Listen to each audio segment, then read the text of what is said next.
प्रफुल्ल प्रकाश। बाबा जी प्रणाम।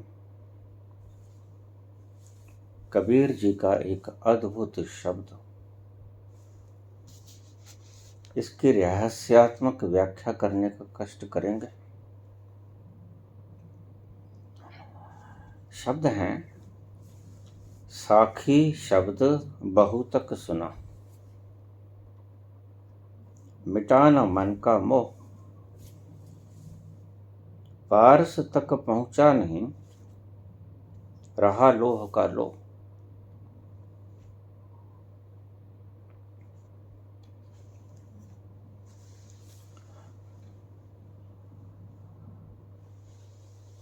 तुम अगर बुद्धि के पास बैठे हो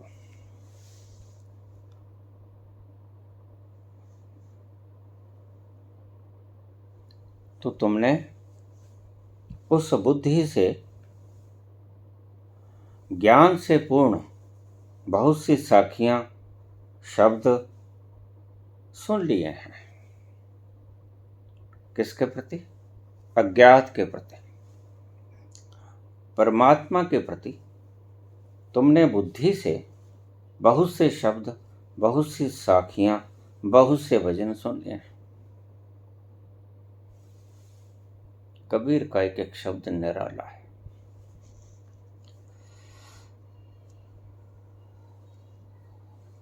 कबीर अद्वितीय है। कबीर कहते हैं कि अगर तुमने बुद्धि से, बुद्धिमानों से, विद्वानों से, विद्वत्ता से परिपूर्ण पंडितों से, ज्ञान से परिपूर्ण, ज्ञान से भरी हुई साखियां सुन ली, शब्द सुन लिए, ज्ञान उपदेश सुन लिए,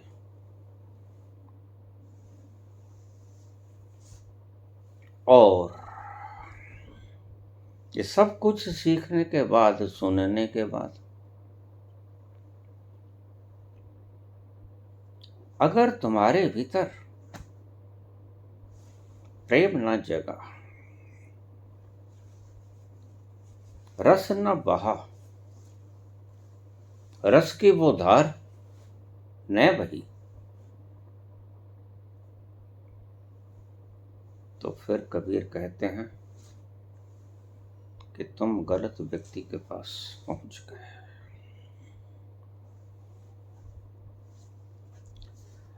तुम ठीक व्यक्ति के पास नहीं पहुंचे। साखी शब्द बहु तक सुना, साखी भी सुन ली, ज्ञान से परिपूर्ण लबालब बहुत से शब्द भी सुन लिए, मिटा न मन का मोह। यह मोह क्या है?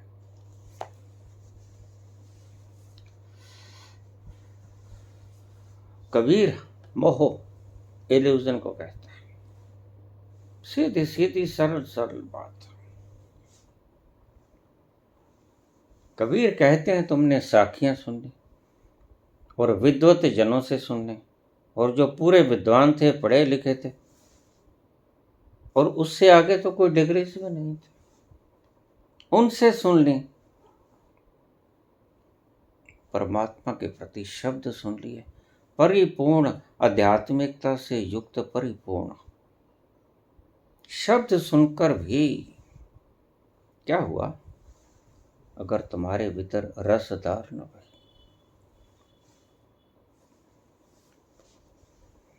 एक अद्वितीय सुख न उपजा, एक ऐसा सुख न उपजा जो तुमने कभी वस्तुओं के भीतर से चखा नहीं था। एक ऐसा सुख भी है जो वस्तुओं से नहीं मिलता,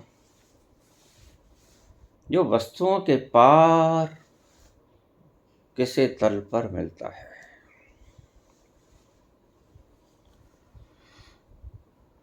तो कबीर बड़ा सुंदर शब्द कहते हैं कि तुम पहुंच गए। ऐसे व्यक्ति की शरण में जो पढ़ा लिखा तो पूरा है।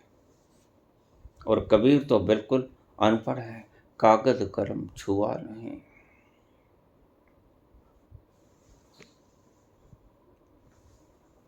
कबीर कहते हैं बहुत पढ़े लिखे व्यक्ति से,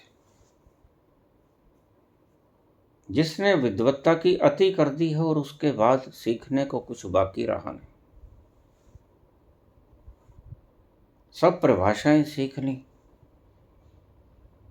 सभी प्रकार की सूचनाएं इकट्ठी कर ली। जिसे तुम ज्ञान कहते हो वो सारा इकट्ठा कर लिया, सुन लिया, सब सुन लिया, लेकिन एक शब्द कहते हैं कबीर, मिटा न मन का मोह। तुमने सब सुन लिया, मोह न मिटा। आखिर ये मोह है क्या?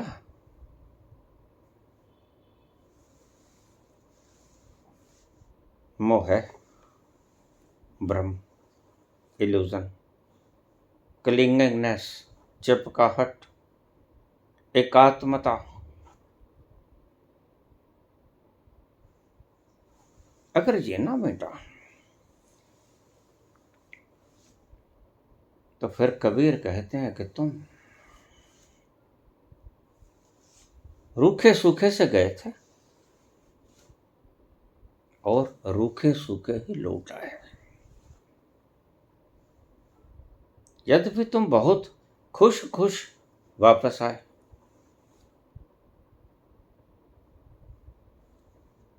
तुमने समझा कि शायद मैं हीरे इकट्ठे कर लाया हूं।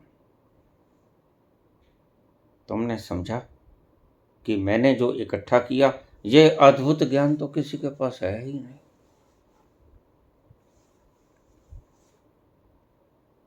ज्ञान तो एक ही अद्भुत होता है, कबीर कहते हैं, और वो ज्ञान कौन सा है? मन का मोह मिट जाए, इल्यूजन मिट जाए, तुम भ्रम में ना रहो, तुम संशय में ना रहो। कृष्ण ने यही बात कही, संशय आत्मा विनश्यति। हे पार्थ, जिसके मन में इल्यूजन बाकी रह गया उसका विनाश हो जाता है। तो इस संशय को त्याग दे अर्जुन।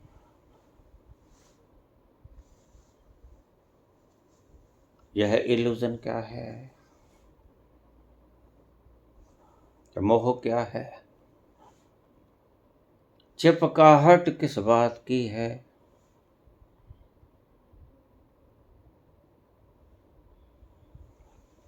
इल्यूजन। अपने आप को कुछ और समझ लेना इल्यूजन है। जो तुम हो अपने आप को वो न मानकर, वो न समझकर कुछ और मान लेते हो कि मैं वो। सरल शब्दों में आपको समझाया, इसकी यही व्याख्या है।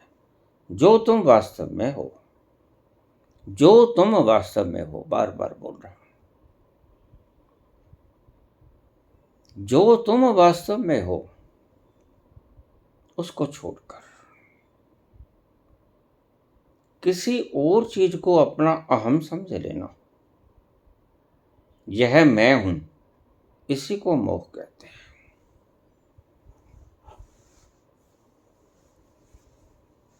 और मोह सबसे बड़ा पाप है, सबसे बड़ा गुनाह है। मोह सबसे बड़ा गुनाह है। मोह से बड़ा गुनाह कोई नहीं। और कबीर कहते हैं अगर ये मोह, मन का मोह न मिटा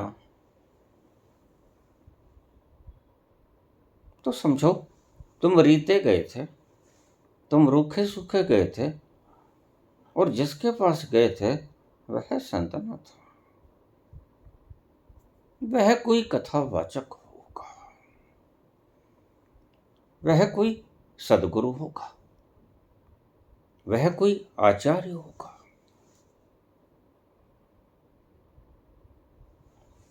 वोकैबुलरी असीम होगी, शब्द जाल गहरे होंगे, समुद्र की तरह विशाल, असीम शब्द के जंजाल से भरा पड़ा यह व्यक्ति जिसके पास तुम गए हो, क्या लेके लौटोगे? क्या लेके लौटोगे? इन पुस्तकों में, इन शास्त्रों में, इन किताबों में जिनको तुम पूछते हो, क्या लेके लौटते हो? शब्द जाल। और कबीर यही कहते हैं कि शब्द जाल लेकर अगर लौट गए, जिसके पास गए थे उसके पास एक रस न मिला, उसके पास आनंद की वो लहर न मिली। और ध्यान रखो, जन्मों जन्मों से तुम आनंद की इस लहर के प्यासे हो, जन्मों जन्मों से तुम आनंद की इस एक बूंद की खोज कर रहे हो। You are in search of that Amrita. सदा से तुम उस अमृत की एक बूंद मिल जाए, कैसे मिल जाए, उसकी खोज में संलग्न।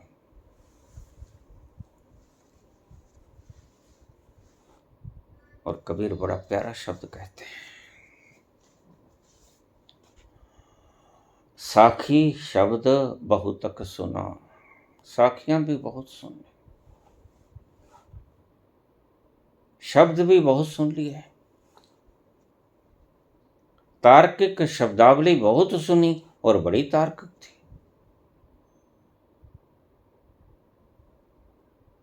अच्छी लगी, मन को अच्छी लगी, और तुमने खूब सुना। लेकिन कबीर क्या कहते हैं, खूब सुना, लेकिन खूब सुनने के बाद भी साखी शब्द बहुतक सुना, एक्सट्रीम में सुन लिया, बहुत सुन लिया, मिटा न मन का मोह।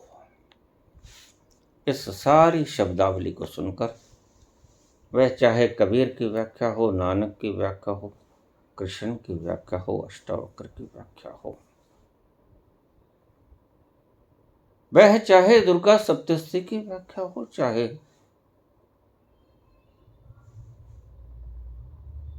हनुमान चालीसा की व्याख्या हो, शब्दों का समुद्र इन लोगों के पास भारी होता है और तुम्हें अच्छा भी लगता है, और तुम इसी जाल में ताउम्र फंसे रहते हो, इस जाल से निकल नहीं पाते। कबीर यही कहते हैं, साखी शब्द बहुतक सुना, मिटा न मन का मोह। मन का इल्यूजन है मिटा,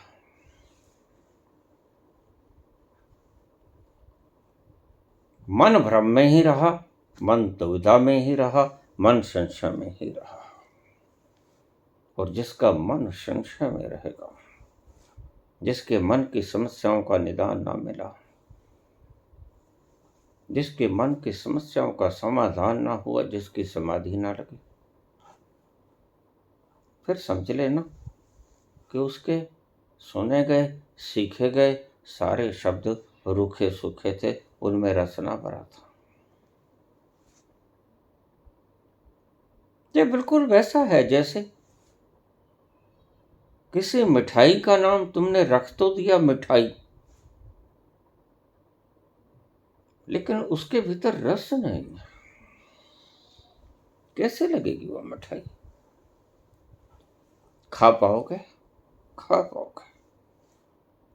अगर तुम डायबिटिक का पेशेंट हो तो खा पाओगे, मजबूरी है। नाम रखा मिठाई, लेकिन उस गुलाब जामुन के भीतर, उस रसगुल्ले के भीतर मिठाई मीठा नहीं है। क्या उसे मिठाई कहना भी उचित होगा? नहीं। वह मिठाई कहना गलत है। वह मिठाई है ही नहीं। जो मीठे से युक्त न हो वह मिठाई कैसे होगी? बस तुम्हारे आचार्य तुम्हें यही सिखाते हैं। फोके शब्द तुम्हारी खोपड़ी में दर्द देते हैं। जाओ बेटा घर जाओ, और लिख देते हैं चैनलों पे, और कह देते हैं आचार्य जैसा समझदार व्याख्याकार और गीता जैसी भगवान कृष्ण की शब्दावली। क्या मौका मिला है, जल्दी करो, वक्त चूका जाता है, पहले ही बहुत भटक लिए। जल्दी करो, ऑनलाइन रजिस्ट्रेशन करवा लो। बस इन्हीं पाखंडियों के बारे में कबीर बात करता है। कबीर कहते हैं, साखी शब्द बहुतक सुना, शब्द तो बहुत सुन लिया। किताबें भरी पड़ी हैं, कितने वीडियोस डाल दी मैंने, कोई रस आया, कोई स्वाद चखा तुमने? आनंद की वो झलक एक पल के लिए भी उतरी हृदय में? अगर नहीं उतरी तो फिर समझ लेना कबीर के ये शब्द सार्थक है। रूखे रूखे आए, रूखे रूखे चले गए, जैसे आए वैसे ही चले गए। साखी शब्द बहु तक सुना, मिटा न मन का मोह, लेकिन इल्यूजन न मिटा। देखिए बार बार मैं वहीं आ जाता हूं। मैं बार बार इस पत्थर को, इसको तोड़ना चाहता हूं जो तुमने जन्मों जन्मों से एक संस्कार की भांति बना लिया है। मैं इस संस्कार को तोड़ना चाहता हूं। रसरी आवत जात ते सिर पर पड़त निशान, करत करत अभ्यास के जड़मती होत सजान। मैं बार बार चोट करता हूं छैनी हथौड़ी से कि तुम्हारी जन्मों जन्मों की इकट्ठी की हुई यह संस्कार, यह टूट जाए। और यह टूट जाए तो तुम पूर्ण रूपेण, तुम्हारा रोमा रोमा जिसकी खोज में चला है, सारा जीवन गुजार दिया, कितने जीवन गुजार दिए और वह ना मिला।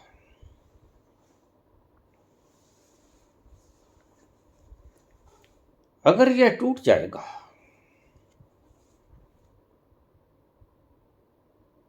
अगर यह टूट जाएगा, क्या संस्कार जो जन्मों जन्मों से तुमने बना लिया है या बन गया है, कैसे ही समझ लो, लेकिन मैं इसे तोड़ना चाहता हूं। तोड़ना चाहता हूं क्योंकि इसके कारण तुम दुखी हो, इसके कारण तुम भटकन में हो, इसके कारण तुम दुविधा में हो, इसके कारण तुम कोई निर्णय नहीं ले पाते ठीक ठीक से, क्योंकि तुम संशय में हो। तुम्हारा संशय कैसे नष्ट हो यह मैं बखूबी जानता हूं। जिसका संशय नष्ट हो गया वही तुम्हें बतला सकता है कि तुम्हारा संशय नष्ट कैसे होगा। जैसे मेरा संशय नष्ट हुआ वैसे ही तुम्हारा संशय नष्ट हो जाए।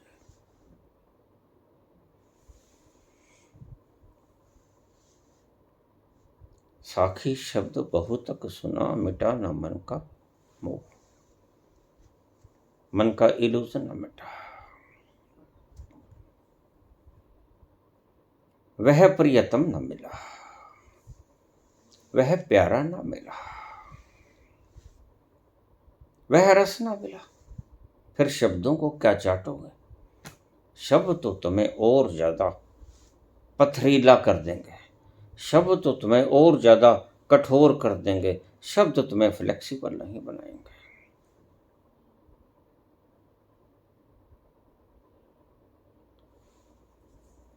शब्दों की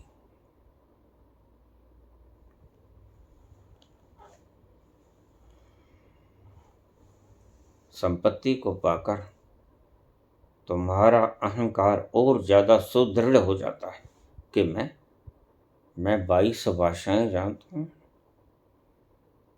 मेरे पास ये 36 डिग्रीज हैं। मैं कोई ऐरा गहरा नत्थु खरा थोड़ी। तो क्या किया तुम्हारी इस ज्ञान ने। मैं को बढ़ाया। मैं ऐरा गहरा नत्थु खरा नहीं, 22 भाषाओं का ज्ञाता हूं। और मैं ये हूं, मैं वो हूं, और मैं आईएएस की कुर्सी को लात मार गया। कहाँ लात मारी भाई, जो याद ही रह गया, लात लगी नहीं। कहीं हवा में लात लग गई होगी, कुर्सी को लात नहीं लगी। कुर्सी को लात लगी होती तो ये पट्टिका ना होती। जहां कुर्सी गई वहां पट्टिका भी गई। कुर्सी के साथ ही ये पट्टिका लुढ़क जाती, लेकिन ये तो लुढ़की नहीं। इसका अर्थ त्याग भीतर से आया नहीं, त्याग खोपड़ी से आया। याद रखना, इस सिद्धांत को याद रखना। खोपड़ी जब छोड़ती है, ये अद्भुत शब्द आपके हृदय में प्रवेश हो जाने चाहिए।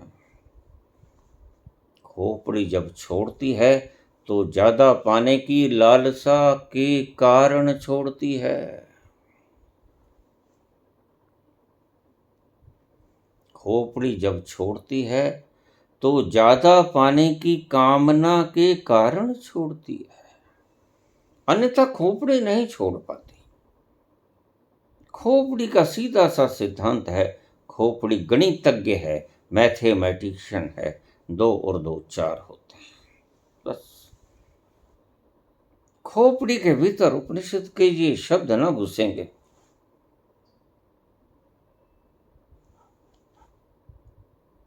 कौन से शब्द। पूर्णस्य पूर्णमादाय पूर्णमेवावशिष्यते। पूर्ण में से पूर्ण को निकाल लिया जाए तो पूर्ण ही शेष बचता है। खोपड़ी कहेगी हाउ इट इज पॉसिबल, यह संभव कैसे है। 100 में से 100 को निकाल लिया जाए और 100 बच जाए, लेकिन ऐसा ही है। अध्यात्म के तल पर ऐसा ही है, खोपड़ी के तल पर ऐसा नहीं है। खोपड़ी के तल पर 100 में से 100 निकाल लोगे तो 0 बचेगा, और आध्यात्म के तल पर वो राहें बड़ी ऊट पटांग है। इसलिए उपनिषद क्योंकि आध्यात्मिक हैं। और गलत लोग उपनिषदों की व्याख्या करने में जुटे हुए हैं। वह सिखाते तो तुम्हें ये हैं कि 100 में से 100 निकाला जाए तो 0 बचता है, और खुद को आध्यात्मिक बताते हैं।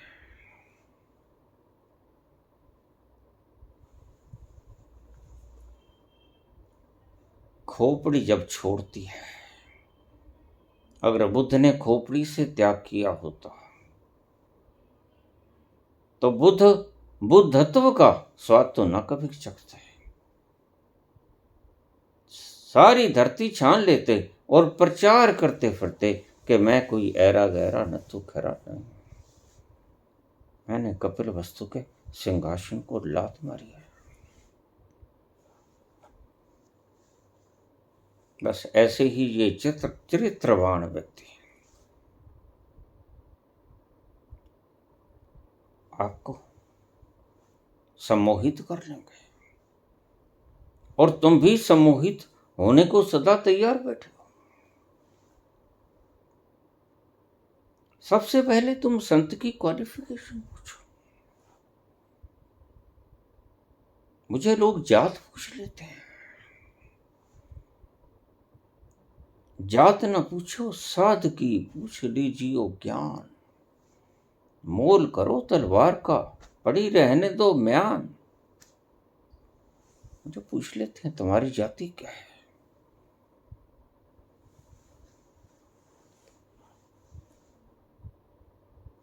मैंने कहा जो मेरी जाति है वह आप सबकी जाति है,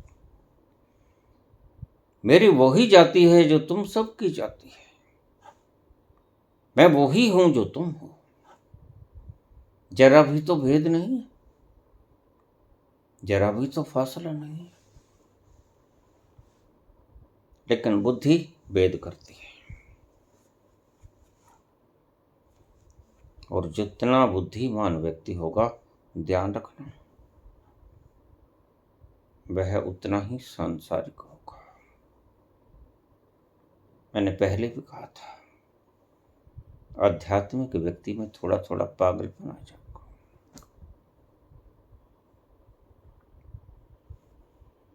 आध्यात्मिक व्यक्ति थोड़ा थोड़ा पागल होना शुरू हो जाता है। 100 में से 100 को निकाल दो 100 ही बच जाएगा। यह आध्यात्मिक पागलपन है। बुद्धि की समझ में कभी आएगा नहीं, और तुम्हारे मार्गदर्शक तुम्हें अपनी बुद्धि से ही उपनिषदों को समझाने की चेष्टा करेंगे, बुद्धि से ही गीता ज्ञान को समझाने की चेष्टा करेंगे। लेकिन ध्यान रखना तुम्हें जच जाएंगी बातें, क्योंकि बातें बड़ी तार्किक होंगी लेकिन रस विहीन होंगी। ये बात को ध्यान में रख लेना। कबीर ने बड़ा सुंदर निचोड़ निकाल दिया।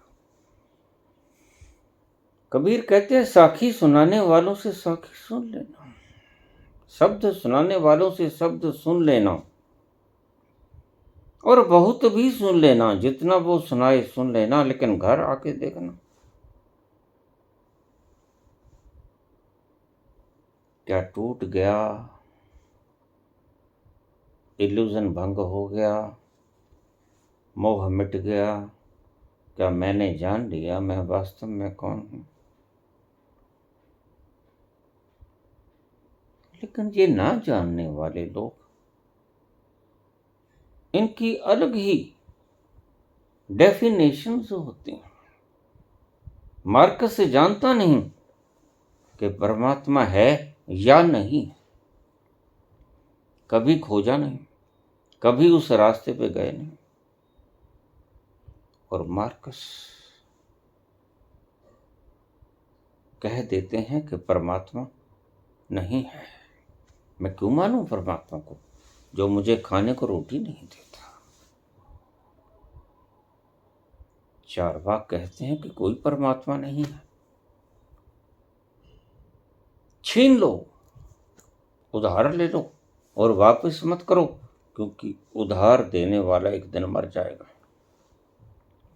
और उधार लेने वाला भी एक दिन मर जाएगा।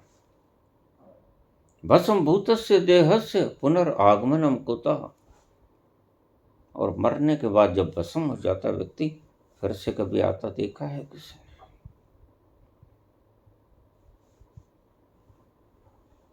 लेकिन तुम तो ऐसे ऐसे पागलपन में उलझे हुए लोग,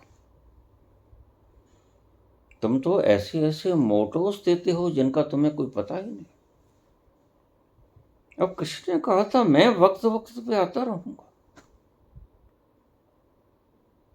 उसका कारण अर्थ कुछ और था। परित्राणाय साधूनां विनाशाय च दुष्कृतां धर्म संस्थापनार्थाय संभवामि युगे युगे। उसने कब कहा कि मैं मोर पंख लगा के ही आऊंगा? किसी किताब में लिखा दिखा,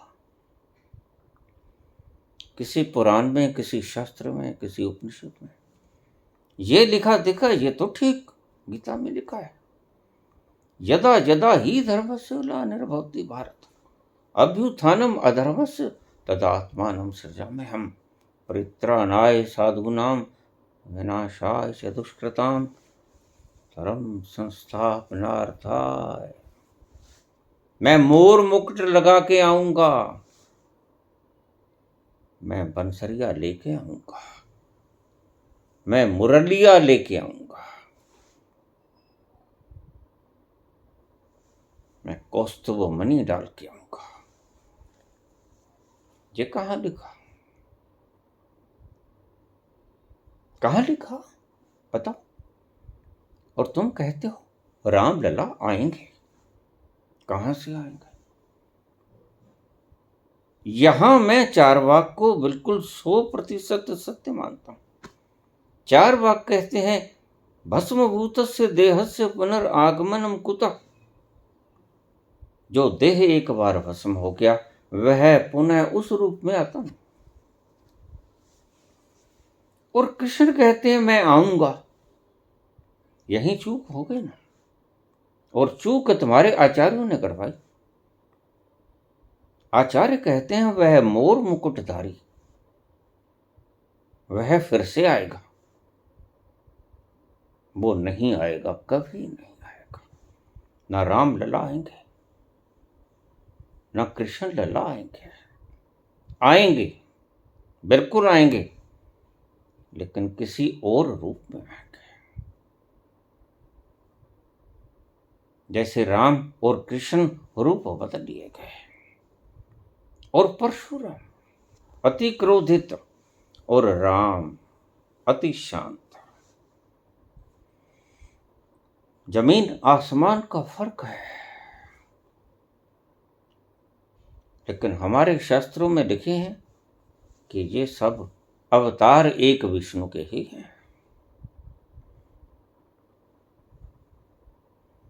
एक नूर ते सब जग उपजा कौन पले कौन मंदे। एक ही नूर से सब उपजता है, दूसरा नूर है ही नहीं, कहां से लेके आओगे?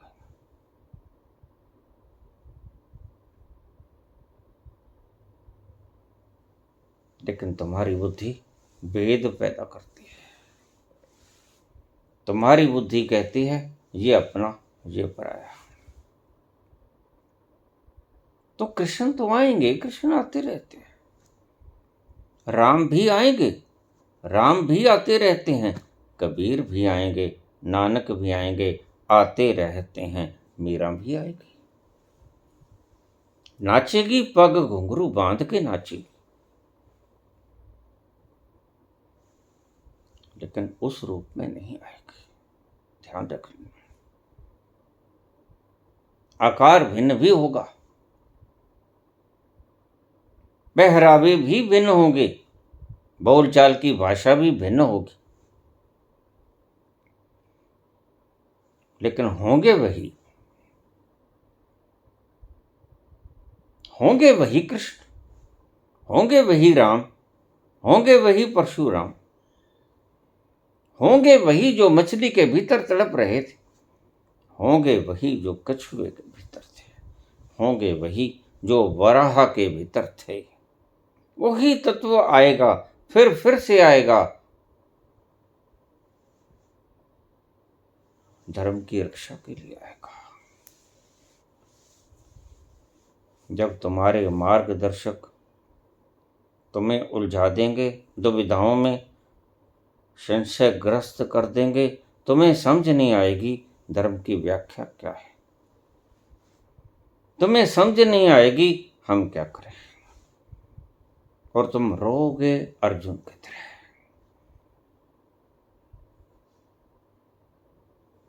कायरता से ग्रसित कार्पण्य दोषोपहत स्वभाव पृच्छामि त्वां धर्म समोर्चेता यच्छ्रेयस्यानिश्चितं ब्रूहि तन्मे शिष्यस्ते अहम शाधिमां त्वां प्रपन्नम। मैं कायरता के वश में आ गया हूं प्रभु। कायरता के वश में क्यों आ गए अर्जुन? क्योंकि अपना आपा नहीं जानते। मोह मिटा नहीं जो कबीर कहते हैं। कबीर कहते हैं लाख साखियां सुन लो, शब्द सुन लो, लेकिन अगर तुम्हारा मोह नहीं मिटा तो फिर सब व्यर्थ हो गया। फूक दो इन शास्त्रों को, आग लगा दो। किस काम का? जो शास्त्र तुम्हारी एक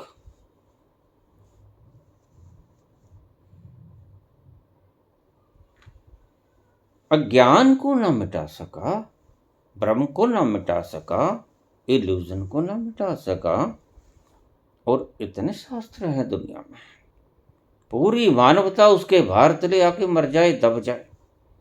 इतने शास्त्र हमने बना लिए हैं, लेकिन ज्ञान तो बड़ा हल्का होता है।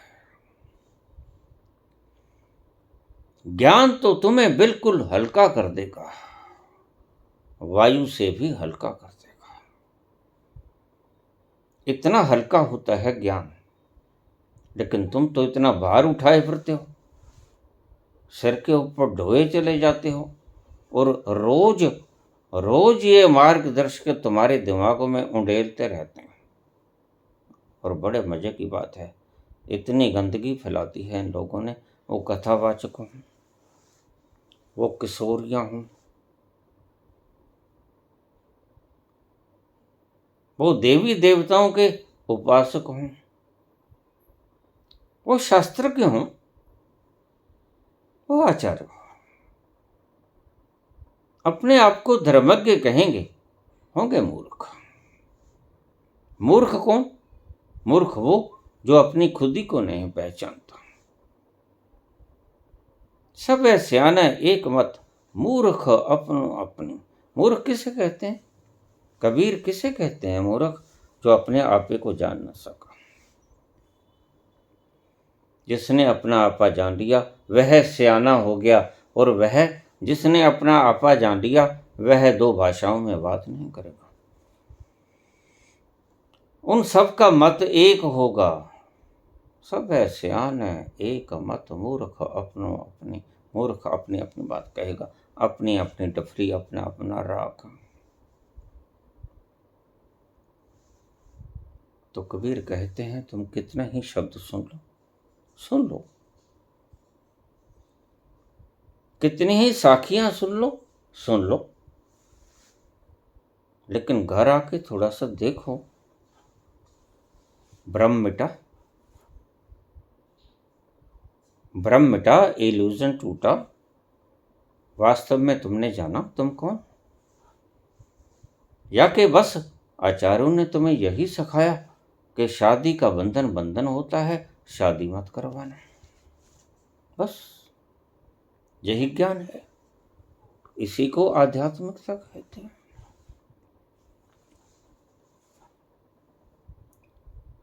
इन तथाकथित ज्ञानियों ने धरती को नरक बना दिया है।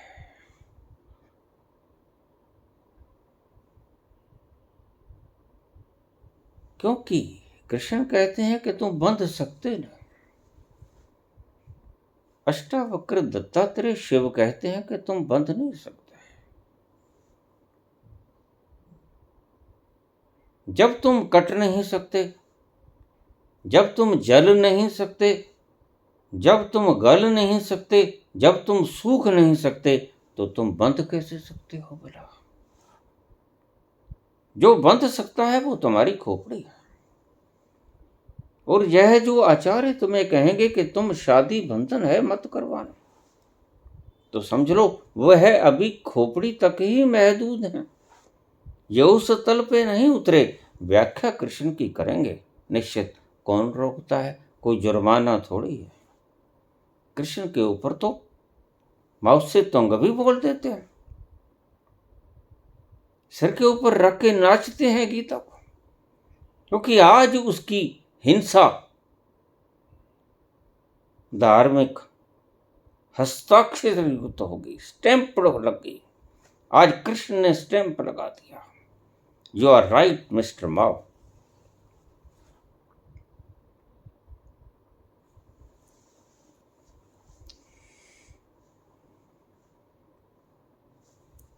तो ये आचार्य तुम्हें सिखाएंगे, ठीक है, इन्हें सिखाने दो। कबीर के ये शब्द याद रखना, मिटाना मन का मोह। अगर मन का मोह, ये आप एक कंक्लूजन के रूप में ले लेना। कहीं भी जाओ कोई आपत्ति नहीं, जाओ, डेरों में जाओ, मठों में जाओ, गुरुडम में जाओ, आध्यात्मिक केंद्रों में जाओ, कौन रोकता है? कोई मनाही नहीं है। लेकिन घर आके बैठ के देखना, भ्रम मिटा, इल्यूजन मिटा। और रमन तो कहते हैं नो दाय सेल्फ, हू आर यू। अपने आप को जानो, तुम हो कौन आखिर? क्या तुम बंध सकते हो? क्या तुम जल सकते हो? क्या गल सकते हो? सूख सकते हो? जल सकते हो? और उसी कृष्ण की व्याख्या करने वाले लोग कहेंगे शादी बंधन है, लिव इन में रह लेना, क्योंकि शादी बंधन है। स्पष्ट है कि ये लोग खोपड़ी के भीतर ही घुसे पड़े, खोपड़ी से भीतर उतरे नहीं, खोपड़ी से अन्यंत्र हृदय के तल पे उतरे। जहां बंधन भी बड़ा प्यारा होता है, प्रेम बंधन है लेकिन बड़ा प्यारा है, प्रेम के धागे बड़े महीन हैं, दिखाई भी नहीं पड़ते, लेकिन तुम्हारी फौलादी संगलियों से ज्यादा ताकतवर है। प्रेम के कच्चे धागे देखने में लगते हैं कच्चे, पक्के तुम्हारे फौलादी संगलों से ज्यादा हैं, दिखते नहीं हैं। तुम्हारी फौलादी संगलें दिखेंगी और प्रेम के बंधन दिखेंगे नहीं। लेकिन खोपड़ी में बैठने वाले, ज्ञान को बघारने वाले, साखियों को सुनाने वाले, तुम्हें तर्कों के रूप में समझाने वाले, सुन लेना उन्हें। कबीर कहते हैं कोई आपत्ति नहीं, क्योंकि पता क्या चलेगा? पता चलेगा। कबीर कहते हैं घर आना, घर आके बैठना, देखना, भ्रम टूटा, इल्यूजन टूटा, हु एम आई इसका पता चला, वास्तव में मैं कौन इसका पता चला। अगर नहीं चला तो यह आचार्य खोपड़ी में विराजमान है, इसको खुद को ही पता नहीं कि मैं वो तत्व हूं, नैनम छिदंती शस्त्राणि, जिसे शस्त्र नहीं काट सकता, नैनम दहती पावका, जिसे आग जला नहीं सकते, न चैनम क्लेदन्त्यापो न शोषति मारुता, पानी जिसे गला नहीं सकता, वायु जिसे सुखा नहीं सकती, मैं वो तत्व हूं, इन्होंने जाना नहीं। तो कबीर कहते हैं सुन लेना साखी, सुन लेना ज्ञान की बातें, और घर आके ये भी देख लेना, मिटाना मन का मोह। क्या मन का मोह मिट गया? अगर नहीं मिटा तो धिक्कार है इन आचार्यों पे, थूक देना। ये भी कोई ज्ञान है? खोपड़ी का बोझा है। और इन बोझों को ढोए ढोए तुमने जिंदगानियां गुजार दी, और तुम कहते हो भार है मेरे ऊपर। ये काहे का भार है बाबा? सब कुछ है। सुविधा देने वाला पदार्थ है, पदवी है, सब है। मान है, सम्मान है, बंगला है, कार है, पुत्र है, पौत्रादि है, सुपत्नी है, आज्ञाकारी सेवक है, सब ही तो है। लेकिन फिर ये भार काहे का है?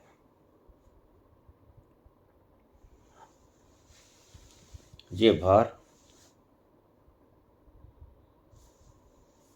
इन ज्ञानियों का है जो तुम्हारे सिर के ऊपर बैठ गए हैं आके, जिन्होंने तुम्हें मुक्त नहीं किया, जिन्होंने तुम्हें मुक्त करने के बजाय तुम्हारे सिर के ऊपर बैठ गए। अब इतना भार तुम कैसे लेके चलोगे? गर्दन कंपेगी, पांव थर्राएंगे, सारे शरीर का रोआ रोआ हिलेगा, विचलित होगा। इतना भार लिए फिरते हो तुम्हें पता ही नहीं है। अभ्यस्त हो गए हो, और अभ्यस्त हो गए हो तो तुम्हें पता नहीं चलता। तो कबीर कहते हैं कि साखी और शब्द ये तो बहुत सुन लिए, बहुतक सुने। साखी शब्द बहुतक सुने, मिटा न मन का मोह।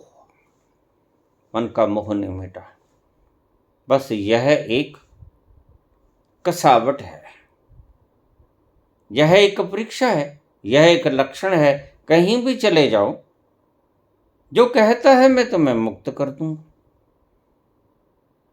चले जाओ, सुन लो, लेकिन घर आके ये देख लो, क्या बंधन टूटा? क्या उस प्रकाश के पास पहुंचे जिसकी कामना ऋषियों ने परमात्मा से की थी? तमसो मां ज्योतिर्गमय, तमस से ज्योति की तरफ ले जाए प्रभु। क्या वो ज्योति दिखी? क्या वो भ्रम टूटा? अगर नहीं टूटा तो फिर तुम अनाड़ी के पास पहुंच गए, तुम अज्ञानी के पास पहुंच गए। यह ज्ञानी है नहीं, यह संसार की बात करता है। शब्दों से ज्ञान बघारता है परमात्मा का, ज्ञानी हुआ नहीं। और देखिए, अपने चेहरे मोहरों को चौराहों के ऊपर लगा देना, यह ज्ञान नहीं होता। जिसे ज्ञान हो गया वह तो, कबीर कहते हैं कि हीरो पायो गांठ गठियायो, वह चुप हो जाएगा, क्योंकि सार तत्व पा लिया, ठहराव पा लिया। कोई बल इकट्ठा नहीं करना, ये तो मार डालेंगे तुम्हें। बल को इकट्ठे करने की कोई अवधि, कोई सीमा होती है क्या? सभी दौड़ रहे हैं, सभी मैराथन के दौड़ोगे, और तुम तेज दौड़ोगे, और जितना तेज दौड़ोगे उतना ही तुम दुखी हो जाओगे। आज जो दुनिया इतनी दुखी है, अकारण दुखी नहीं, इस दौड़ के कारण दुखी है। दादू कहते हैं दूजा को नहीं, दूजी मन की दौड़। जिस दूसरे के कारण तुम परेशान होते हो, जो दुविधा तुम्हें तंग करती है, जो संशयात्मा तुम्हारा विनाश करना चाहती है, वह कोई और नहीं है, वह तुम्हारे ही मन की दौड़ है। तो उसका हल बताते हैं दादू, दौड़ गई संशय मिटा। इस संशय को मिटाना चाहते हैं कृष्ण, संशयात्मा विनश्यति। दौड़ गई संशय मिटा। अगर इस दौड़ को तुम रोक लो तो तुम्हारा संशय मिट जाएगा। तुम एक आत्मता में ठहर जाओगे। तुम उसमें ठहर जाओगे जो एक है, जिसे बाबा नानक ने कहा एक ओंकार। उस एक में ठहर जाओगे। बहु मल्टी डायमेंशनल से इकट्ठा होके कछुए की तरह अपने आप को तुम एक स्थान पर एकत्रित कर लोगे। सूरज की उन किरणों के समान जो उत्तर लेंस के भीतर प्रवेश करके एक बिंदु का रूप धारण कर लेती हैं और वह आग बन जाती है और तुम्हारी कागज को आग लगा देती है। लेकिन ये करना तुम्हें सिखाते नहीं। तो पूछा है बाबा, इसका अर्थ क्या है? गहरा रहस्य क्या है? साखी शब्द बहुतक सुना, मिटा न मन का मोह। बस ये सीधा सा लक्षण बताया है। संत आपको पल पल में शब्द शब्द पर सीधे राह डालना चाहते हैं, और तुम अगर एक भी शब्द उनका हृदय में उतार लो तो दूसरा शब्द सुनने की जरूरत कहाँ रह जाती है? नहीं रहती। लेकिन तुम्हें तो रोज रोज रोज नए शब्द सुनने की आदत पड़ गई है, लत पड़ गई है। तुम तो ऐसे निकाल देते हो शब्दों को, संतों के रसीले शब्दों को, जैसे सिर से आसमान के ऊपर बादल निकल जाते हैं। तुम्हें जरा भी प्रभावित नहीं करते। तुम्हारे हृदय के भीतर तुम उतार नहीं सकते। तो फिर क्रांति कैसे होगी? ट्रांसफॉर्मेशन कैसे होगा? रूपांतरण कैसे होगा? नहीं होगा। तो कबीर कहते हैं, अगर तुम्हारे मन का मोह नहीं टूटा तो फिर समझो जो तुम सुन के आए थे और जिससे भी तुम सुन के आए थे वह मात्र शब्द थे और समझाने वाला मात्र अज्ञानी था। इन शब्दों को गहरे पे बैठा लोगे और गहरे गहरे लेते जाना इन शब्दों को अपने ही अंतस में, और तुम पाओगे तुम वहां पहुंच गए जिसकी बात कबीर करते हैं। कबीर क्या कहते हैं? अगर तुम्हारे मन का मोह न मिटा तो कुछ भी नहीं मिटा। जो तुम्हारी आत्मा जिस खोज में लगी और जिस गुरु के दर पे पहुंची, वह जिसको ढूंढने निकली थी वह तो ना मिला। बाकी सारी सूचनाएं मिल गईं, बाकी सारे ज्ञान मिल गए, सब मिल गया, लेकिन